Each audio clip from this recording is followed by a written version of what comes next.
Hey, you guys. So we're back with chapters 3, possibly 4, depending on how it goes tonight. I'm a little sleepy. I'm a little bit sleepy. My neighbours have been smoking weed for the past 4 days, and I've got a little bit of a contact high. I've spent most of the day asleep, having a little nap. It's been quite a good day.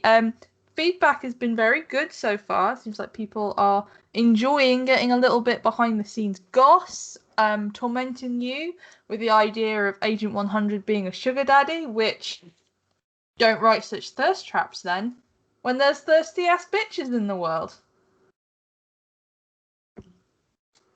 Shame on all of you. I feel no shame. I had the shame burned out of me years ago. Okay, let's get on with some chapters. Okay, so chapter 3.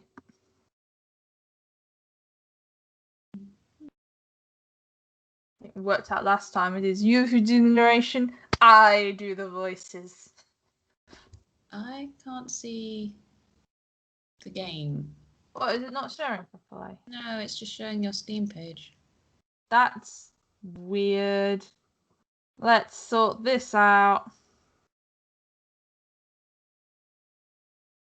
Okay.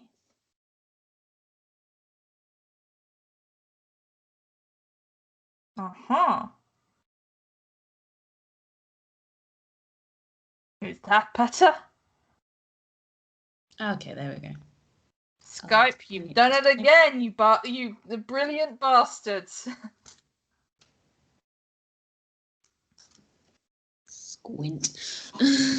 I know. I had to switch laptops. You can actually change the text size. Menu, I think. There you go. Yeah.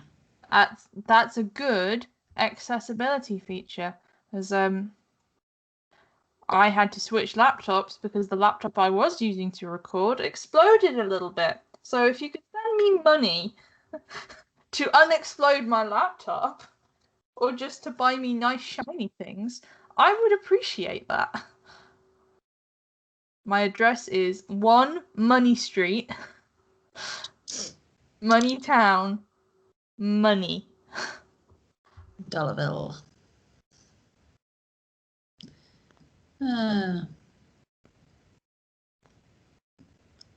think that's why everyone wants a sugar daddy suddenly. It's just the economy. We're all poor. Everyone lost their jobs. The world is dying. I just want someone to buy me fabric and computers. It's all I need. Anyway. Chapter 3. The Hansen Technologies Complex sits in the east side of Chicago, within sight of the waters of Lake Michigan. Surrounded by a formidable perimeter wall, it's a sprawling web of glass and chrome, like an alien craft crashed to Earth. You spend a few minutes drinking vending machine coffee in the complex's main reception building. A vaulted glass ceiling soars above you, filling the hall with sunlight. The reception desk itself is the visual center point of a vast expanse of cool white marble. It's like the entrance to a very hygienic heaven. The other journalists gossip among themselves. It looks like you still have some time before anyone comes to greet you. Taking the chance to fit in some last-minute research, you turn to the news. The local news turns up nothing interesting. If Atkinson's death ever made the headlines, it's long since faded from the public consciousness. Unsurprisingly, Hansen Technologies has made the business news, with shares still not recovered from the failure of the Connex 9 launch and last year's dismal first quarter. Would today's reveal be the company's salvation or yet another costly misadventure? You turn your attention from your phone. Some of the journalists are taking this as a networking opportunity, but you might want to be careful talking to people. So we've got the drone, so we don't have like the extra bonus searchy thing, do we? No. But we're intimidating, so we need to do that. But will that make us more suspicious? No. Okay, so we're just going to be there. Like, it makes me think, you know that meme of the really buff dog? over there, just like buff dog. Can you actually put the text size up a bit more? I can put it up even more. Yeah. Make this bigger.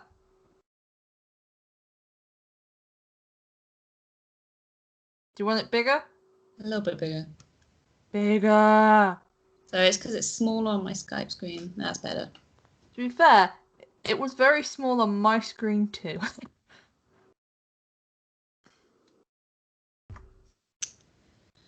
You have a certain presence. A few people move closer to you and then appear to change their minds. No one else bothers you. Free from distraction, you're able to overhear some of them gossiping among themselves. Hercules Hansen, the CEO, has a child, and apparently Hex Hansen's actor boyfriend has given an over-revealing interview to some gossip site. Well, you never know what might come in useful later. The frosted glass doors at the far side of the lobby swing open, admitting a handsome young Asian man. You read Gareth Lee off his Hansen Technologies ID badge a moment before he announces himself to your group as the PR representative in charge of overseeing your visit and begins to hand out your press packs. It's a long sentence. He speaks in the relentlessly upbeat and cheerful tones of someone trying to sell you something, but there's something so sincere about it that it may not even be an act. Right. Gossip. Who is your face grab for Gareth Lee? Oh, I said Justin Min, didn't I? So I was watching Umbrella Academy. I have not seen that, so I don't know who he is. So I will look very impressed. Oh. Oh. Oh. I have not watched Umbrella Academy. It looks like it would drive me insane. Fair enough. I forgot where I was. There is due to be a speech by Hercules Hansen himself, but reception hasn't sorted out everyone's temporary passes yet. Since Gareth is standing nearby, you might as well take the chance to talk to him. People are always one of the best sources of information. He is dressed in a way that manages to be professional while maintaining a hint of stylish eccentricity, impeccably dressed in a slim-fitting blue suit and white shirt. His black hair is gelled back into a 50s-style comeback. You match his smile and introduce yourself as Amy. You're going to be showing us around? You ask him. Giving you the tour, giving you extra info, basically making sure you guys are happy. He grins. So if you have any problems during your visit, please come see me. What do you want to do? You want to flirt with him? I don't know, because every time I flirt with Gareth, I end up being in a romance path with him, and then I'm like, did I choose this or not? Or are we going to go and do what the people want, which is romancing Angel? Or should we romance everyone? Romance everyone. Come romance on. everyone! Well, it's everyone. Everyone you can get. Everyone will have us. We're having him at our beck and call. Having you at my beck and call? I say teasingly. That sounds fun. Ha ha ha ha. Don't abuse your power, okay? So what can you tell me about this new release? You're going to find out soon enough. I don't want to ruin the surprise, I say angrily because we had technical difficulties and my mic completely cut out. You doubt you'll get anything meaningful from him, but you might as well ask anyway. And do you have any comment on the company's recent difficulties? Barely hesitates before saying smoothly, we're ready to admit that there were setbacks last year. Restructuring has allowed the company to move forward with fresh energy. Oh God, all this business talk. Business talk. Meaningless babble. I can tell. This is like slightly based off my old job. We're very fond of business talk. Anyway, translation. There's been layoffs. He's very polished, you think, as he excuses himself to go and help someone across the room, though you'd expect no less from someone in his position. It sounds like he may be the staff member you'll have easiest access to. If you can make friends, or perhaps more, with him or others here, get them to trust you, it might be a lot easier to get useful information. And then, of course, there's everything else you can use an unwitting dupe for. Blackmail, decoys, all the good stuff. Okay, what should we do? Are we using people? Have we been super pragmatic so far? I think we have. Let's have a look at our stats. Just remind ourselves. Yes, 63% pragmatic. Okay. Let's be like, woo, using people. People are the best assets. I'm already planning to see who I can use here. Come on, you're a spy. Lying and manipulation is the name of the game. You're not about to start getting precious about it. Finally, Gareth heads back over and you are all escorted into the complex proper. You're reminded of a university campus if the campus had a wall all the way around. Glass and steel buildings sit between beautifully landscaped grounds. With a few brief stops to point out interesting features of the complex or gardens, your group is shepherded towards the largest central building. You make sure to take a good look around on your way, double blinking to take stills for 313 to look at later. I did sort of imagine this being like a Google type place when I first imagined it. Like, you know, that kind of like Silicon Valley.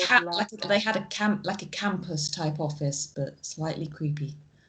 Like it makes me think of Silicon Valley, where they're like, we're a family. We have basketball courts and like a cereal bar, and no one's allowed to unionize, and we pay everyone terribly. You know, that kind of place. Well, they pay everyone all right, but they're not allowed to leave ever. But you can't have a life. We're your family now. We're your family. Hate to rush you guys, but Mr. Hansen's speech starts in just a minute. Sounds making him sound like he works at Butlins. Gareth plays as you enter a huge room. A stage is set up at one end with an empty podium and huge screens showing the spinning HH logo and the slogan, "Making the world better." The rest of the space is filled with tiered seats, most already occupied. Two men appear from the back of the stage, and for a moment you think you're seeing double. You've never seen twins so perfectly identical, from the granite block features to the severe black suits to the buzz cuts that must have been done with the aid of a spirit level. They give the crowd a professional once-over before taking flanking positions at the back of the stage. One speaks briefly into an earpiece. Then the lights darken and Hercules Hansen enters the stage.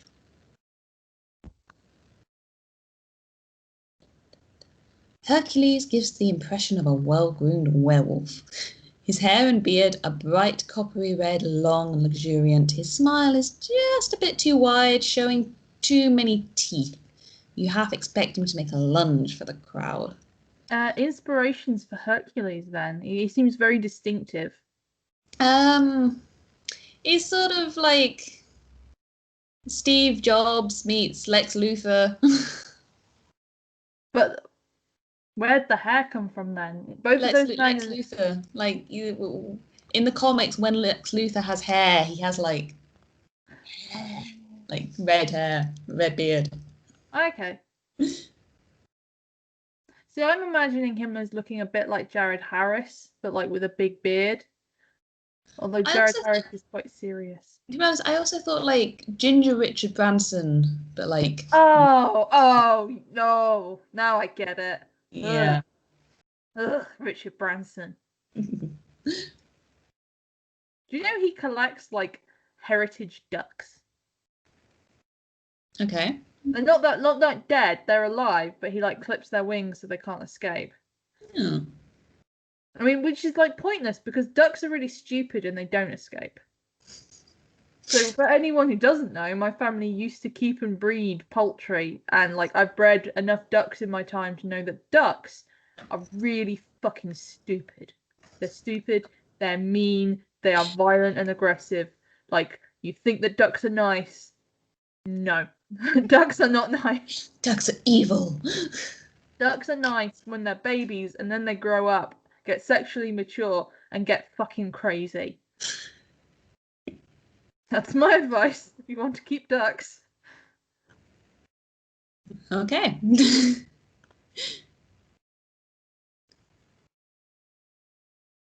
excuse me. You suppose his speech is fairly standard corporate fare. A lot about new visions for the future, about driving progress, so on, so forth. But you have to be impressed by his delivery. He speaks with the zeal of a hellfire preacher, his hands white-knuckled on the edges of the podium, his eyes blazing under thick red brows. This is where the Steve Jobs bit gets in. It's like when Steve Jobs would like go up on stage and be like, "This is our new fancy thing. It's like the old thing, but it costs more." It costs more. And be that kind of like sort of weird Cult-like culty kind thing. of Yeah. stuff. Like, oh, this is the world's most exclusive club, and you enter by paying us $500 every 2 years. Or is it me now? Oh, your ears prick up when he finally gets around to the big reveal, the new product. A revolution in personal healthcare, Hercules says, throwing his arms wide. Yes!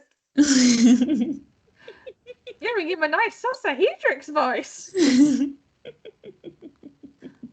Oh dear. Crazy old Maurice. He was in here raving. Oh, I shouldn't have done that. Ow. Oh, you've broken your head. Yes. You need a moment. What you gather subsequently through the fanfare and self-aggrandizement is this. The Aegis is an implant that monitors the wearer's health at all times. It can be used to detect the early stages of various diseases, to monitor certain chronic conditions, and to boost the recovery of more minor ailments. It comes in the form of a chip placed into the shoulder. Well, you're chipped yourself, although yours is an agency tracking device. I imagine there's probably 1,000,001 versions of this in sci-fi, but this really reminds me of what's her name? Sean Maguire's series Parasite, about the worms that are implanted in people that monitor their health and dispense medication. Because I think I gave you my copies of those books because I read them, and unfortunately for anyone who likes her work or even herself who might watch this, I find that she comes up with interesting premises that get spectacularly less interesting the more she writes about them. I read her zombie series, I read a whole bunch of her stuff. The first book is always good, and then my second and third just get progressively less good. And I think I gave them all to you because the first book was great, and then I read the other two, and I was like, I couldn't even bother to finish the third. I don't think I ever read more than the first one.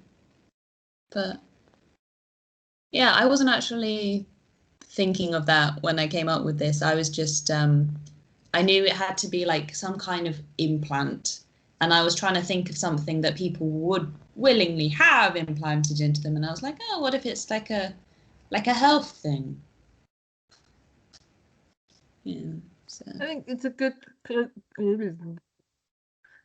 classic sci-fi trope, something that's implanted that turns out to be evil. Spoilers. Just because it's the name of the book and it's being announced by a super villainish kind of guy doesn't mean it's necessarily evil. Spoilers. That is not correct. People are coming into this having played this, so I will not be silenced. Okay, what are our thoughts on this tracking device? What do these choices add up to in stats? It's basically a loyalty versus questioning versus pragmatism thing. Okay. And we're being super pragmatic, so it's protect us as much. I think we should say I hate it, because we've been kind of like when we're talking to the authority. Okay. We're not part of your system. I threw it on the ground. Loose cannon, man.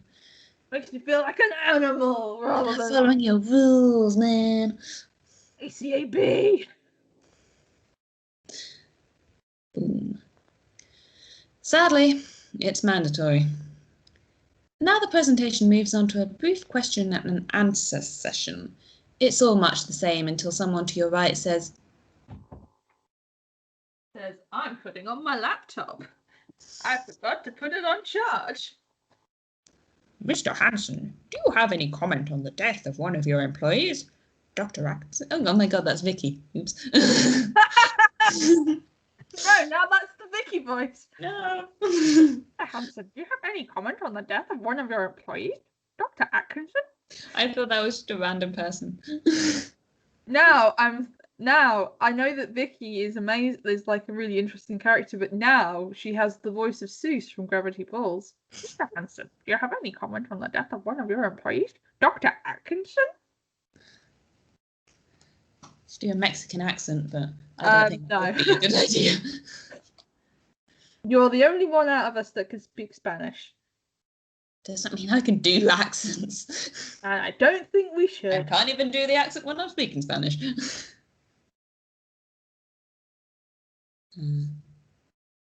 There's a momentary hush. Watching carefully, you notice Hercules' nostrils flare for just a second before he replies. We were shocked by the loss of Neville Atkinson. I personally had great respect for Neville, and it is a terrible shame that he did not live to see the culmination of all his hard work on the Aegis. Our thoughts, of course, are with his loved ones at this time, and we request they be given privacy. Now, anyone else? How perfectly formulaic. The questioner seems to echo your thought. She sinks back into her seat, grim satisfaction on her face. You take a quick blink shot of her and mutter, 313? On it, says the voice in your ear.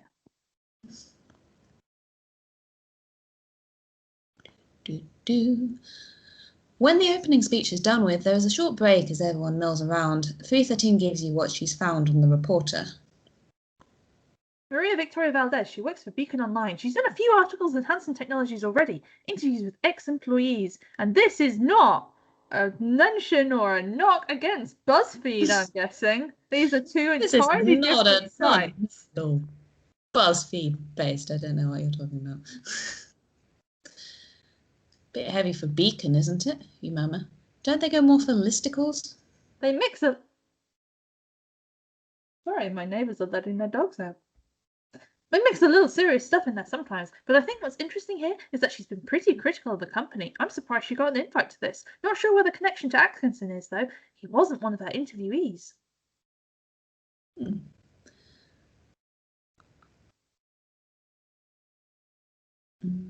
It sounds like I should have a word. Agreed. But watch yourself. She could be a complication if you find her suspicions. There's a risk of compromising your cover story. She might be a more useful asset if we do. Just a hint of something more official. Your decision. There's 313. Dubious. So are we going to be loyal to the agency, or are we going to throw them right in the toilet at the first opportunity we get? Just dunk them on in. Toilet. Toilet. So hang on.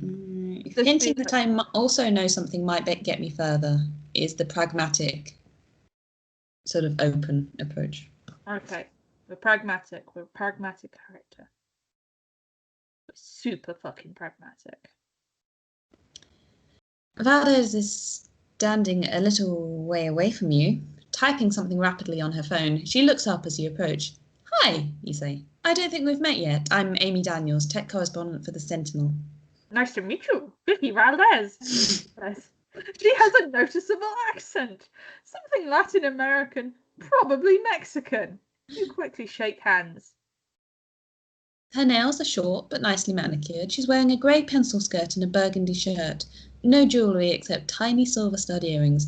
Glossy dark brown hair tumbles loose over one shoulder. There's a challenge in the eyes and the curve of the mouth and the set of the jaw. This is not, you think, a woman who gives up easily. Any face casts for Vicky? Nothing I've found so far that I really like. Okay, that will be a challenge for you viewers. Send spam, Karelia, with lots of images of people you think Vicky could be. Something I can do for you, Amy? It could do with another outsider perspective, you say with a shrug. What do you think of this Aegis? They're definitely making a big show out of this, she says. After the last disaster, they need this one to be good. Oh yes, the failed launch last year. Nearly tanked the company. I hear a lot of people lost their jobs over that. But now, here they are with the Aegis. And so quick. You catch the bite in that last sentence. That's odd. Everything is. I'm picking up on that. I heard what you said at the Q&A. Someone died. An employee. And was there something strange about that? She stares at you for longer than would be normal before she shrugs. Not officially. And unofficially? Why the interest? You already decided to try and bring her on side by dropping hints of your own investigation. In this place, though, that's a risk. You need to figure out how to balance making her trust you with the danger of giving too much away.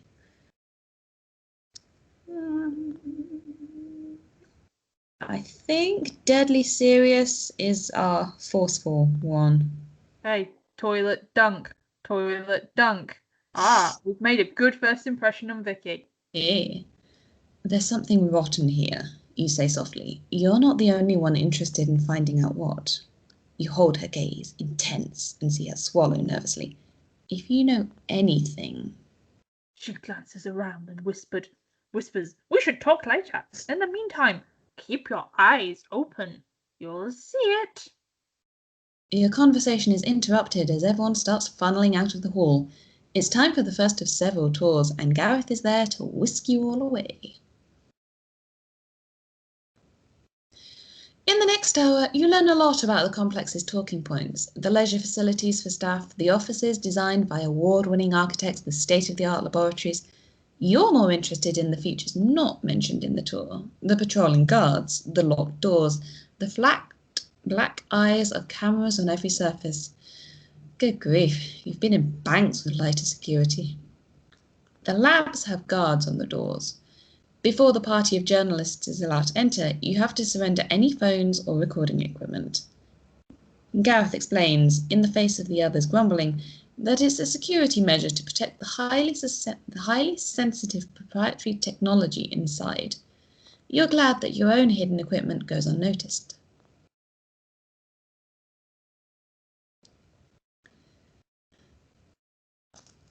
The well-oiled engine of your tour seems to have hit a roadblock.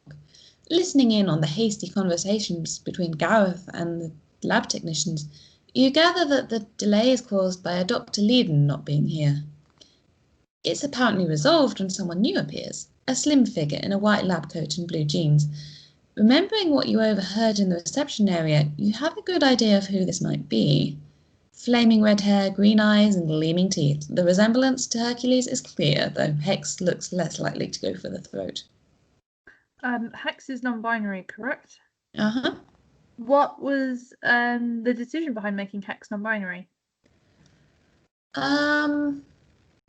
So originally the Hex character was going to be like gender variant, like angel, like male or female or non-binary, and that was back when they were basically going to be like them and Angel were going to be the only love interests basically, and like I don't know, for some reason I just liked like the non-binary version best out of them, so I decided to make them just sort of like fixed non-binary canonically.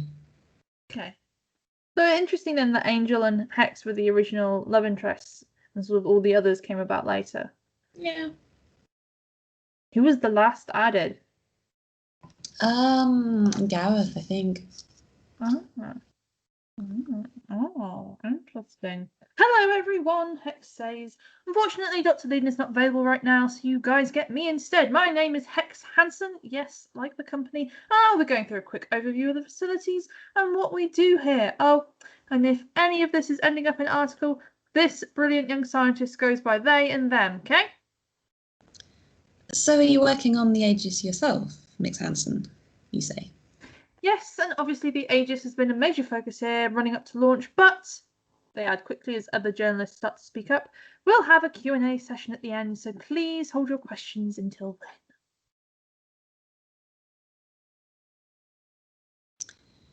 You spend some time carefully looking over the screens and equipment in the lab, hoping that any of it might be useful for 313. You've got a distinct feeling that they're keeping you all well away from anything sensitive, though. The explanation about the Aegis that Hex gives you also seems frustratingly vague on some details, though it might just be the layperson's explanation for the journalists. I think you only get this line if you're high-tech. Because it's like, yes, I know tech stuff. I know enough tech stuff to know this sounds like bullshit. Yeah, and everyone else is just like, yeah, this makes sense. Yeah.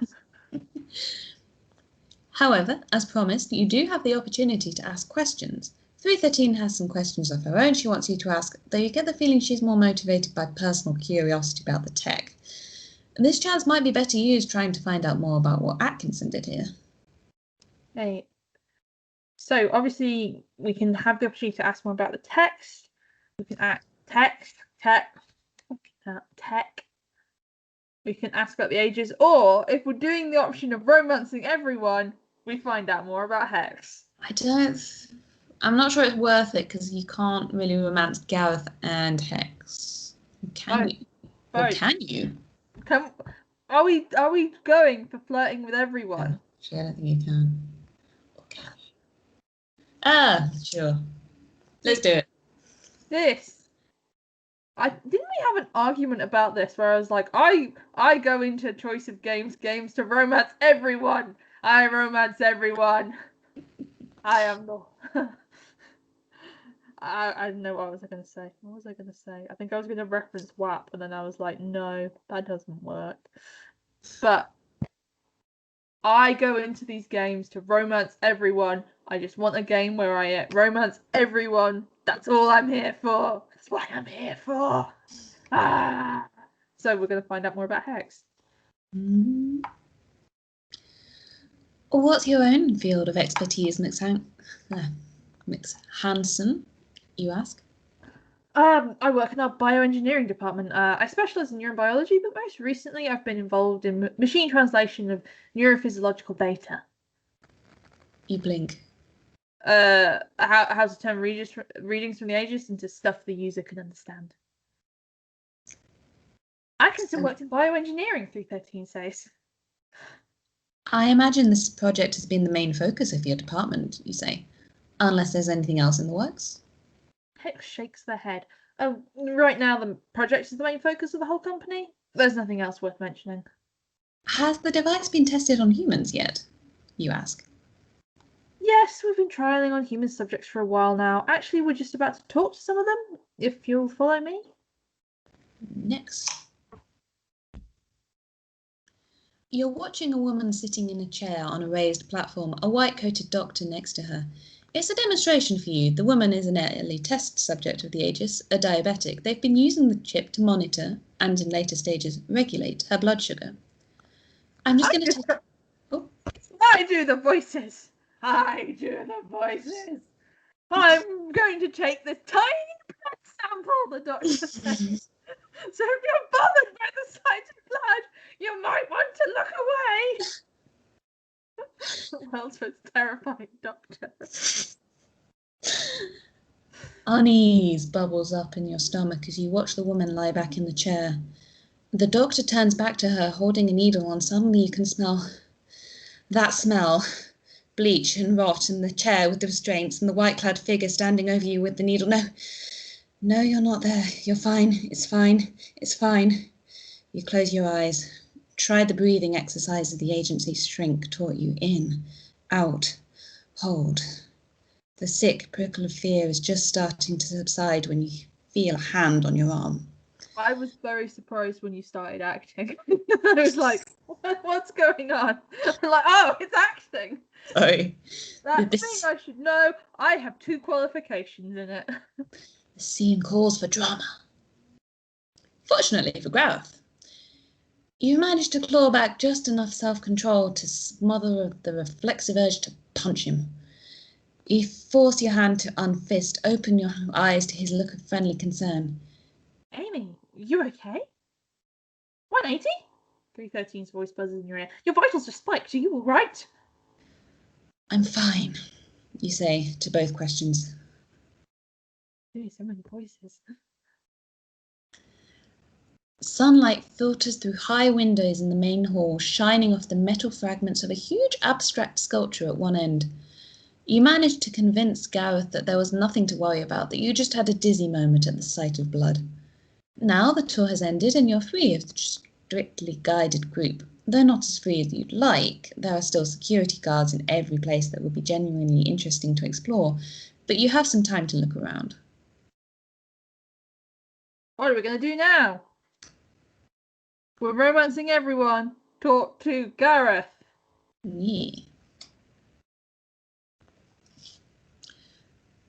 The canteen isn't very crowded at this time of day. You will easily spot Gareth sitting at a long table with a sandwich in one hand and his phone in the other. He doesn't seem at all irritated by you interrupting his lunch, instead pulling out a chair for you and asking how you're doing. You find yourself giving a genuine smile. His friendliness is infectious. Even small talk's easy. After a few minutes, he leans towards you. So, I've got to know, what do you think of my big sandwich? What do you think about the Aegis so far? The lines. It seems very impressive. Oh, is that the best way?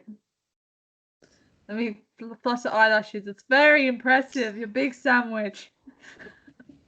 Right? He beams. And you haven't even seen the best yet. I'm telling you, this is going to change the world. It's clear he's very enthusiastic about all this. It's kind of cute. It's kind of cute is the romance, is the flirt option, see? The way his eyes light up when he's talking, you have to admit it's sweet. But time to get on to the real reason you're here. Why so excited about the Aegis? Why wouldn't I be? We're talking miracle cure stuff here. Okay, he adds quickly, that's just my personal take. That's not the official PR line. How long have you worked here, you ask? A little over 4 years at this point, he says easily, sounding like a radio announcer. It's a great place to work. Hansen really cares about its employees. Even with all the layoffs? Gives you a slightly rueful look. It's not unusual for a company to downsize in certain departments when financial circumstances are... He pauses, reaching for a word. Suboptimal, you suggest with a smirk. Okay, you got me. I've been writing a lot of official statements lately. It's getting to me. What I'm trying to say is, most of the layoffs were in the science and tech departments who worked on the last project. You smile, trying to figure out how to phrase the next question. The topic of Atkinson, a sensitive subject, so it needs to be right. What's the best for this? So that's loyalty, business, and emotional, I think. Just check the stats. I don't think we have any of those. I think we're quite businessy, maybe. More personal than business. We're emotional. We can be emotional. Be emotional. We're real angry. I just got a lot of feelings. Ow! I sound genuinely concerned, is that it? Yeah. Why did I do that? I have heart problems. Get Gareth to open up. Achievement. Hey. I wanted to say I'm sorry. Sorry? This tragedy. Tragedy? Tragedy! When your doctor's dead, you got his head, it's tragedy! At the press conference, someone mentioned that someone died. Oh, for the first time, he looks awkward. I'm sorry, you say. I'm sincere. It must be tough to lose a co-worker. Did you know him well? No, not well, Gareth says. He was kind of quiet, I guess. I don't think anyone had any idea that he might. He trails off. You let the silence draw out for a few tasteful seconds longer before saying gently, it can be even worse when the person seems fine beforehand, no signs or warning. Yeah, A tiny crinkle has formed between Gareth's brows. His eyes flicker away from you. He did seem fine. And why do you not believe that? Something to chase up on later. Though if you push him too much right now, you risk him clamming up completely. I'll see you around, Gareth. He waves as you leave the cafeteria. Sure, we'll talk later. What are we going to do now? Okay, so talking to the lab techs and going to the reception to talk to the receptionist kind of opens up to sort of extra paths that can get you good mission stuff later. I think I've talked to the lab techs before. I don't think I've talked to the receptionist before. Okay, let's go to the reception. Let's talk to her. Let's intimidate her into doing something. Achievement collections. These will be useful later. Yeah, that achievement is literally to tell you, like, this stuff will come up later. This is important. You find the two receptionists huddled together at one side of the desk, one clutching her head in her hands.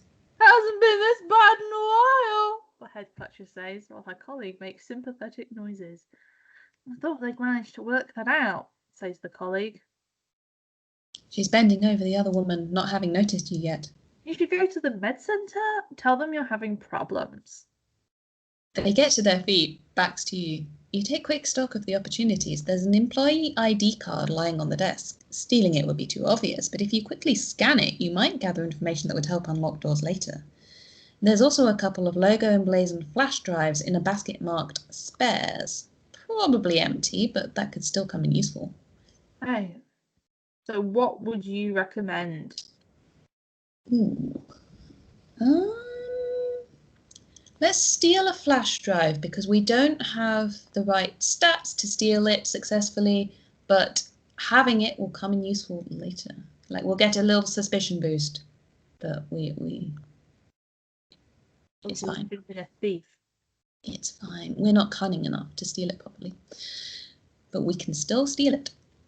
It's just possible that an employee might be lulled into complacency by the branding loaded into the company computers. A tiny Trojan horse, loaded with whatever spyware 313 might be able to provide. Your hand flashes out and grabs one, though your target clatters against the others in the basket. You whip your hand back, but you think one of the receptionists noticed the movement out of the corner of her eye. She frowns in your direction, puzzled. You make your excuses and leave.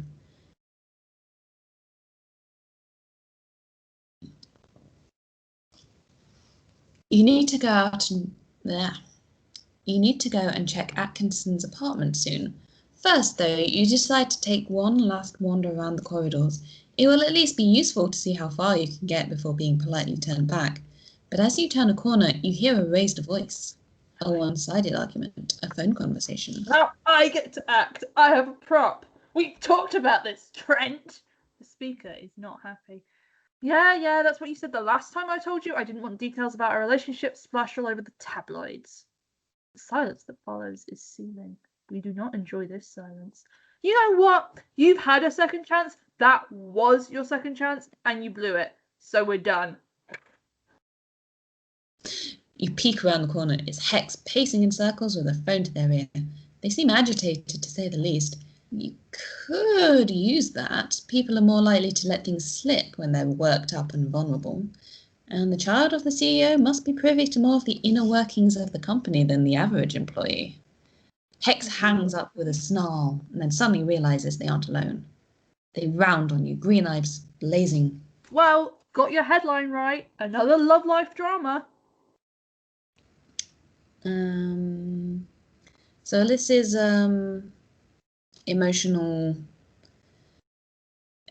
composure that basically there's a sort of mini branch with what happens next depending on how you respond here. But I think poor thing is what we want if we're being nice to Hex. That's the sort of nice emotional response. Okay. I'm sorry, you say. I didn't mean to intrude, just heard the yelling and wanted to make sure everything was all right. Hex deflates a bit. Sorry, today's not going so well. And then,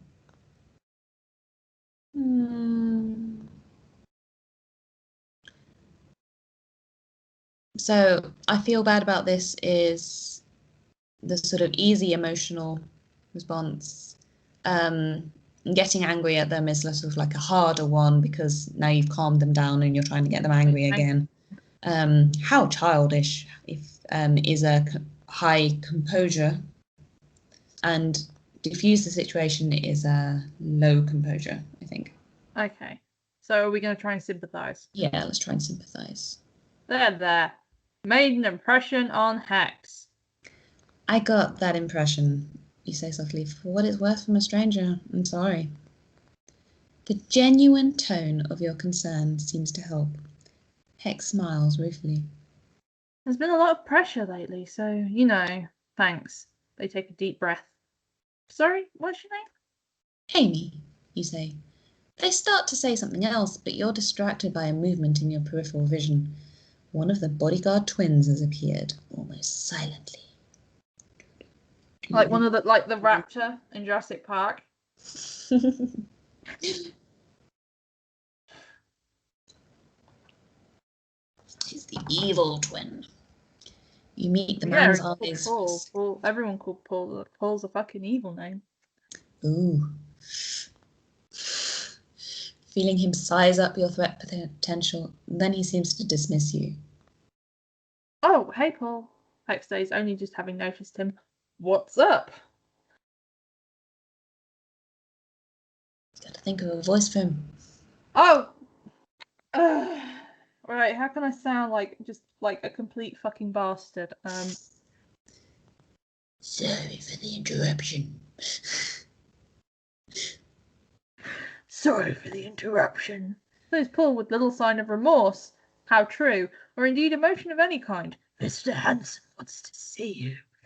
What, and he's using you as a messenger now, says Hex with a fond eye roll. Did he lose his phone again? Okay, I'll drop by in a few minutes. They turn back to you. Sorry, Amy. See you around, maybe? You're done for now. Time to get out of here and go and check out Atkinson's apartment. Chapter 3 is quite a little bit shorter than the other ones. That's not as a critique or anything, but just like it's quite nippy. Yeah, I think chapter 3 and 4 are the shortest chapters. So less of our wonderful performances tonight. I mean, yeah, chapter 1's quite long. Chapter 2's only a bit longer than chapter 3 actually, but it's quite linear because it's quite a sort of like set up. Yeah, it's all like you've got to set up all like the whole scenario and like, what the agency's like, and how hot Agent 100 is. And then chapter 5 is super long. Chapter 6 is still quite long, and chapter 7 is like the monster. Who else? A chapter. Who else was I thinking of as Agent 100 potentials? Rupert Henry Jones, Tobias Menzies. Although obviously not as Prince Philip in The Crown. Who else was I thinking of? Oh, not English, but Brendan Fraser. Because he's so charming. He's so charming. Brendan Fraser. George of the Jungle. No, I know who he is. Oh. But no, like, not English, and like, but he's so charming it kind of fits. Mads Mikkelsen. I think it's got Mads Mikkelsen is too like lizard looking. No taste. No taste at all. He is a lizard man. I'm sorry.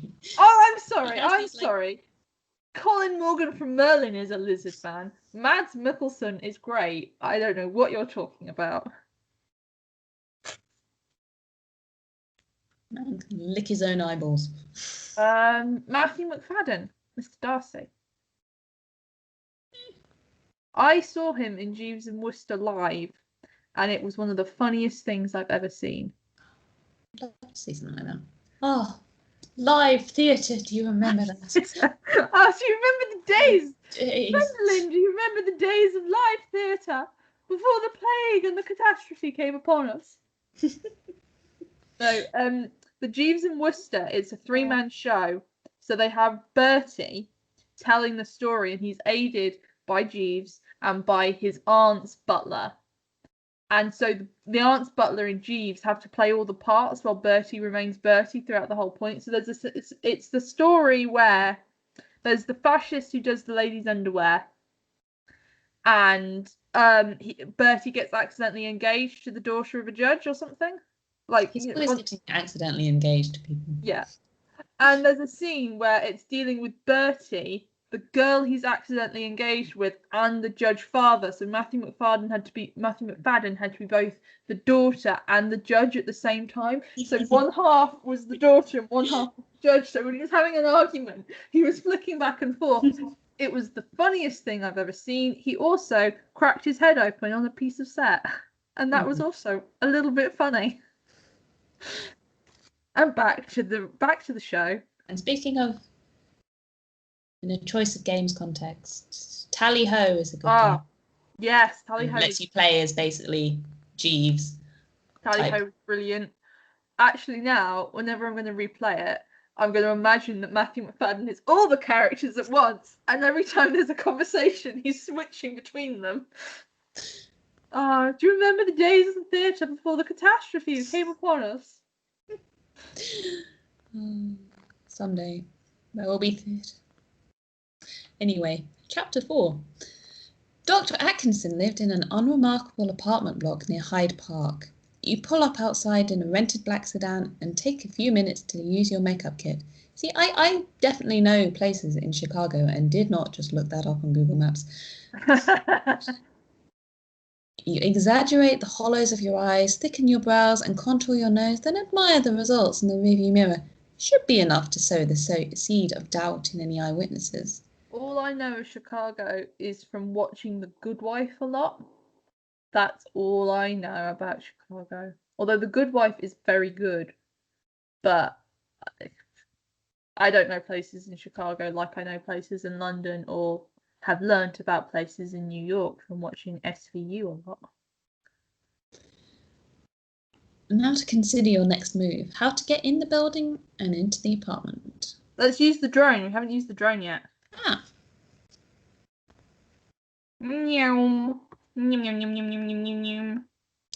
You roll down the window of your car and get the drone Agent 400 gave you out of your glove box. Controlling it with your phone, you fly it towards the front door. When the delivery man enters the building, you perch the drone on top of his stack of parcels. Once inside, and once he isn't looking, it takes off again, heading for the superintendent's office. Spare keys hang in rows behind his desk and his currently oblivious head. You take a deep breath to steady yourself before nudging the drone forwards. It hovers in front of the board and delicately reaches out for the right set of keys. They slide off the hook, and then the drone pivots and flies back out of the room. The superintendent never even looks up. Outside, you get out of the car, and the keys and the drone drop neatly into your outstretched hand. Spinning the key ring around your finger, you head inside. That is skills. Wait a second. It says 3:13 as you go to open the door to Atkinson's place. See the camera on the wall back there? You did. That's why you've been careful not to give it a full view of your face.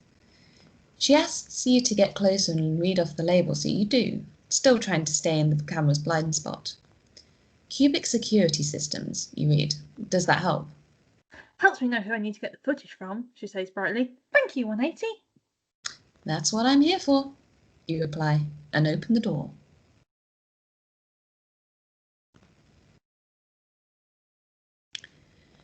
The apartment has a tiny hallway opening into a comfortable living room, but as you step through, a scene of chaos meets your eyes. This is beyond normal messiness. Drawers have been torn out, cushions scattered to the floor, and papers scattered everywhere. No, this is normal messiness at your place. Hey! Rude. It's true. I tidied up when you came round.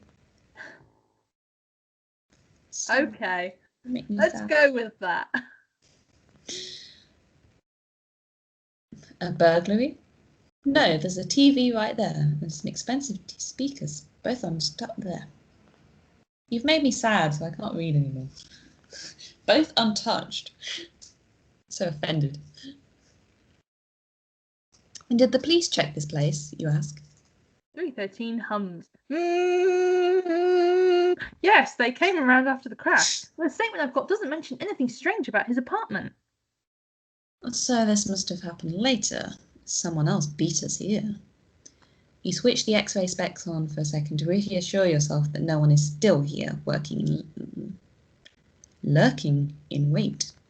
I'm trying to grab the camera footage now, 313 says. See what you can find. Shout if you need me. You agree and cast your gaze around the room. Okay, what would you advise in this scenario? Devices. Devices. We're tech. We're tech. We're tech. Oh, snap on some latex gloves. For someone working at a biotech firm, Atkinson doesn't seem to have been much of a technophile at home. He's even still got a landline phone sitting on the coffee table in the living room. Under the kitchen sink, you do find an odd gizmo. It takes you a while to figure out what it is, but you realise that it's a pet food dispenser. You put a can in, and it doles out portions on with the timer. Weird. The apartment doesn't look like any pets live here. Curious, you rummage further back in the cupboard and find a dog bowl with the name Bonnie written on it. It's dusty. It's not for a pet, it's for a human. It's a human food dispenser. Oh, gross. There are worse things in the world. I didn't actually name that after your mum's dog, by the way. Oh, I didn't even pick up on that. See, my mind, because I'm such a filthy, depraved person, I went, human food dispenser.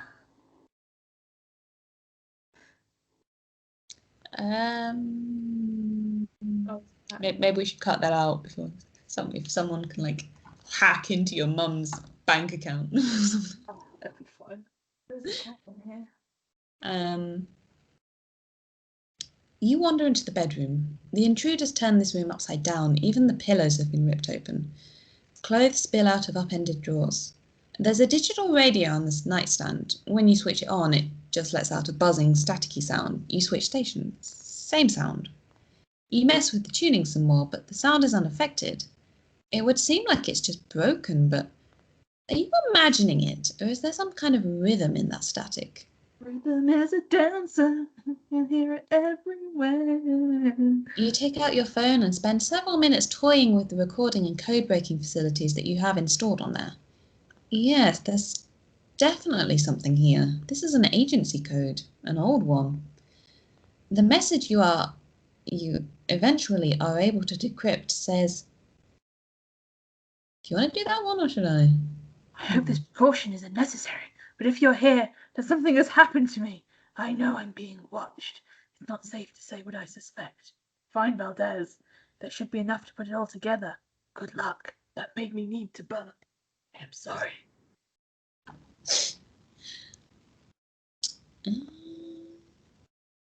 Oh. There's all that lemon cake I ate. Are we proud? Are we sad? Are we focusing? What do they mean? I forget. So let's stay with sad. We're sad. There's a cat in here. Hello, bear. You're licking your ass. Don't lick your ass around here. Show us the cat. Show us the cat. She's over there. She'll come when she wants. He got out. He shouldn't have had to deal with all this anymore. Well, now you have a clue. You also have an idea. If he left this message, maybe he left something else. Find all the clues at the dead man's apartment. You find it in the living room, after sifting through the wreckage. But the intruder is one step ahead of you here. The camera mounted in the ceiling light is gone. A dead end. Or is it? You bite your lip, thinking, Doesn't the empty camera mount look a little too bulky for that to be all it is? Your hunch pays off when you discover the motion detector. You connect it and puzzle over the results. There's one particular sharp spike of activity that would have been just before Atkinson left his apartment. In fact, you stand up, mentally visualizing the range of the sensor. Someone must have been standing right here and then fallen? Glancing down, you notice something you would have overlooked otherwise. On the arm of one of the chairs, there are a few spots of brown. Could be nothing, you tell yourself. Sauce, coffee. Brown sauce. Daddy's sauce. That's a sauce. I'm not being gross.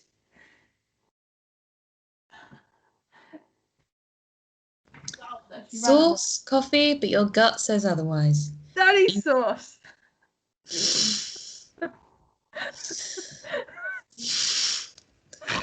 You're so lucky you're not here right now, in person. It's the real sauce. I'm not being gross. I'm just naming sauces. HP sauce, brown sauce, Liam Perry sauce. Yeah, I'm just naming sauces. It's perfectly innocent. It's your filthy mind that ruined it. You grab a knife from the kitchen and stab Jess with it.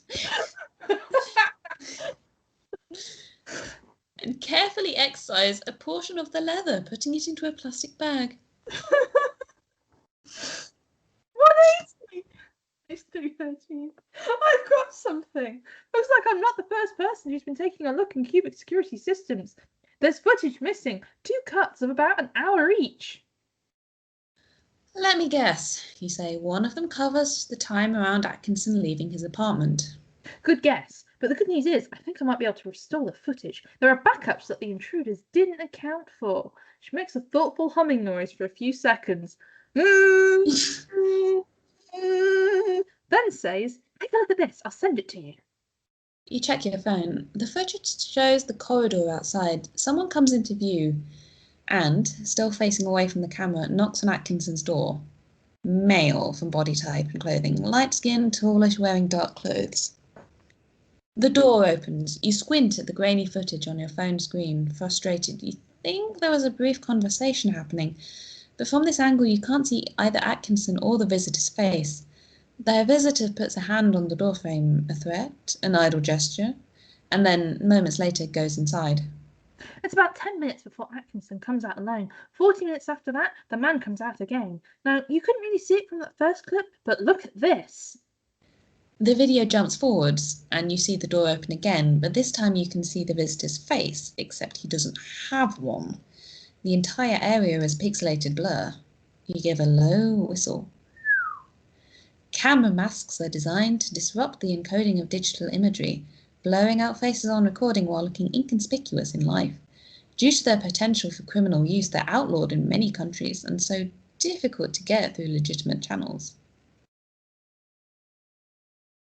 The second cut is from late yesterday. Again, guy goes in, guy comes out. Again, he's wearing a mask, but in terms of height, weight, build, it's either the same man or his twin. Twin, eh? Twins, eh? Is it a nice work to be good to her? Yeah. Nice job! Thanks, she says. But the backup thing was a serious rookie mistake on their part. The kind that people who use camera masks don't usually make. 313 hums under her breath. Then says, did you find what the intruder was looking for? No, I don't think they did either. But I think I know who might have a clue. I have a lump on my thumb. I'm gonna take a drink. Break. We drink a drink till the pink, the savior of the human race. It's a cheap hotel, a chain, the same here as it is in a dozen other cities. Travel lodge. Travel lodge. Do they have travel lodges in America? Probably not.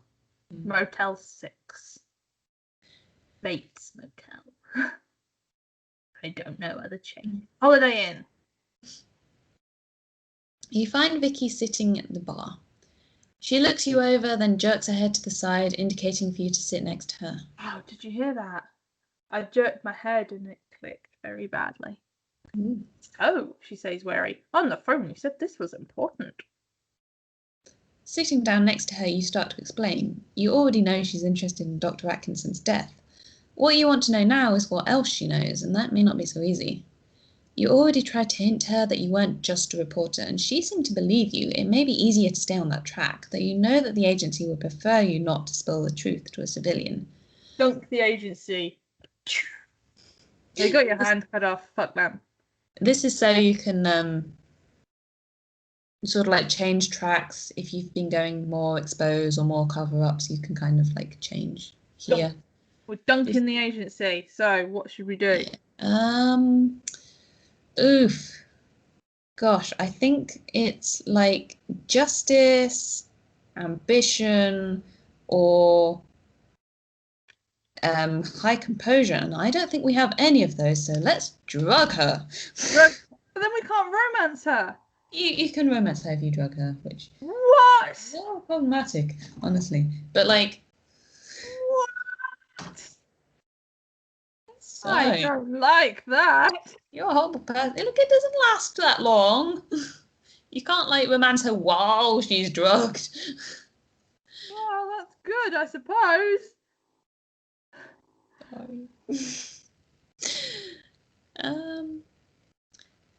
Let me get a drink first, and then we can talk properly. You head for the bar and order for both of you. It'll look too suspicious if you're not drinking. As you wait, you reach inside your jacket and draw out one of the 3 tiny vials of truth serum, cracking the seal with your thumb. In one quick motion, you empty it into Vicky's coffee as you collect the drinks and return to her table. She scowls at the espresso, but downs it as you sip your own drink. Knowing that the serum will have more effect the longer you give it to kick in, you draw the conversation out for a while until she gets too impatient. What do you really want to know, Amy? And why am I supposed to tell you? Oh, we could actually... we could fail here on purpose, because then you get like a slight alternate thing happening. Do you want to fail on purpose? I know we've already drugged her. Let's fail. We've drugged her, and we're terrible at questioning. So... God, what stat are we least?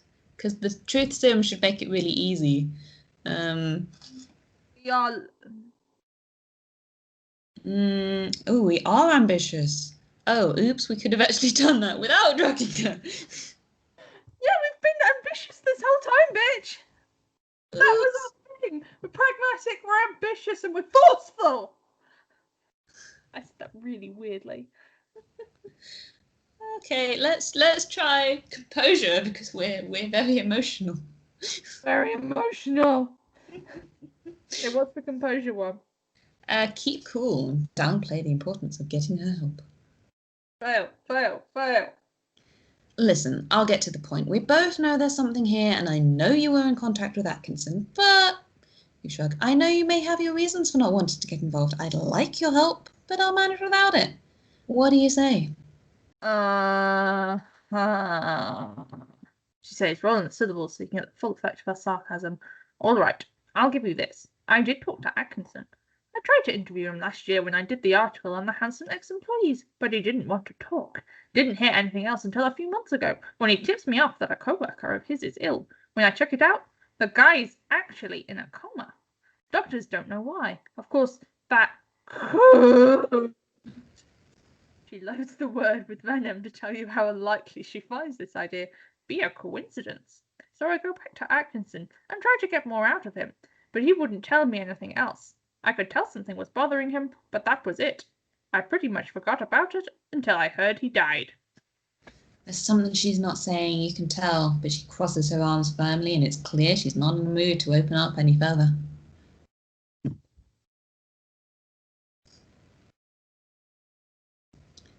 You sip your drink, stalling for time to think. Vicky side-eyes you, clearly hoping you'll take the hint and go away. It's looking ever clearer that Dr. Atkinson's death was no accident. Something was bothering him, she said. Something worth killing him for? You remember the trashed apartment, the intruder's frantic search for something. What did Atkinson know? So, it's been fun, says Vicky abruptly, but I have to go. There's work I need to do. With that brief farewell, she grabs her bag and walks away. It's because you're being weird. I just wasted all that truth serum. Damn. She's still one of your better leads, even if you haven't succeeded in getting her to really open up. You know that she didn't head out of the main entrance or towards the elevator up to the rooms. She's going down to the car park underneath the hotel. You take the stairs down. I'm going to stalk her to her car. You take the stairs down, mentally running over your next move. But as you step through the doors, any further thoughts are interrupted by the sound of a woman's scream. You break into a run. 5 billion rupee man. Two men, big, heavy clothing. She's backing away from one, her hands raised defensively at the other, unseen, circles behind her. Light flashes on a knife blade.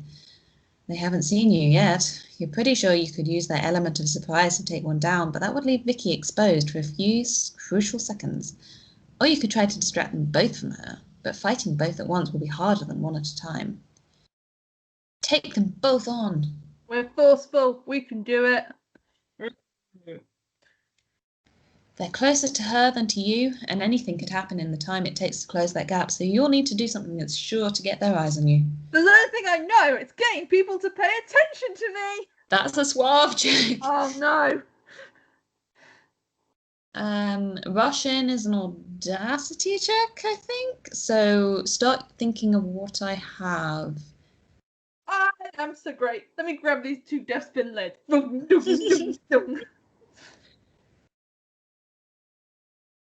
Of course, the answer's all around you. You yank the key fob for your rental car out of your pocket and press the alarm button. Instantly, a wailing noise echoes across the car park. The men hesitate, looking for the source of the noise. One looks away, but the other catches sight of you. He whips around and comes at you, knife drawn. Grab him, disarm him, relying on my strength. I'm strong. I'm a strong girl. You grab his outstretched arm by the wrist, pulling him and punch him hard in the throat. As he recoils, you twist the wrist and yank the knife from his fingers. You gasp in a breath, and then the other man hits you from behind, knocking the knife out of your grasp. It skitters across the concrete. Oh no, how are we gonna have this one? He's unarmed. You twist, block his clumsy punch, and buy yourself some space with a kick. I strike back as hard as I can. I'm gonna make you feel pain. Time to stop holding back. You slam into the second man. Bone crunches under your palm as you break his nose. You follow that with a solid gut punch and a kick that sends him sprawling. He falls heavily against a parked car. Get to the car! You shout to Vicky. Across the car park, the lights of your rental flash as it unlocks. The sight seems to shake her from her frozen state, and she starts to run. One more look at the men, still moving. You turn and follow Vicky, throwing yourself into the driver's seat of the sedan next to her. You slam the car into gear and floor the accelerator. I think I've always gotten stabbed. I always get stabbed. And I'm not good at stats. I get hurt. Vicky is quickly going from scared and shocked to scared and pissed off. As you peel out of the car park with a screech of tires, she keeps twisting around in her seat, looking from the back window to you. Where are we going? You can't stay there anymore. We'll have to find somewhere new for you. Booking under a fake name, paying cash. You toss your phone too. You keep your eyes on the road, but you can still see her staring. Who the hell are you? She demands. The way you dealt with those guys back there. You're not. I'll explain later. Right now we need to focus on getting somewhere safe. Right now I need to focus on seducing you. Seducing you. I got stabbed for you, even though I didn't get stabbed this time. Look in the mirror as you change lanes. Look again. What's wrong with this picture? What did you just see that rang a tiny warning bell? You make a right turn there. What's the minimum height restriction for traffic zones in Chicago? You ask. Vicky frowns. No idea. Why? As 313 answers, 7 meters. That's what I thought. The black shape darts around a bus, keeping speed with you. We're being followed. Bum, bum, bum, bum. And that is chapters 3 and 4, which went past relatively quickly. I think we've only been recording for about an hour or so. But no, anyway, we've come to chapter 5, which we were going to do, but I'm very sleepy. I'm a little bit sleepy. I had food poisoning for the 3rd time over lockdown this weekend.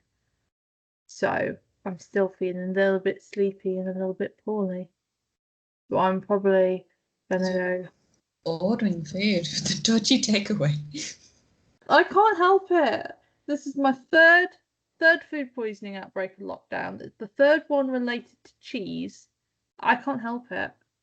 I don't regret it. I enjoyed the cheese while I was eating it.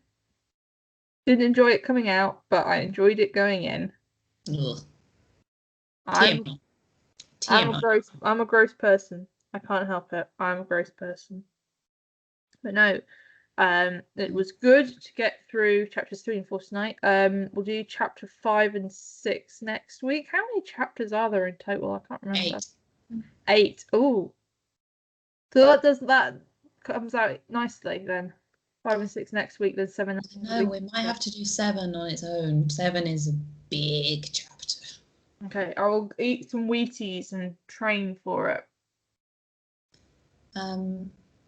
I just want to say about chapter 4, because it was like, I'm not sure why, because like it's a quite short chapter, but it was the worst one to write.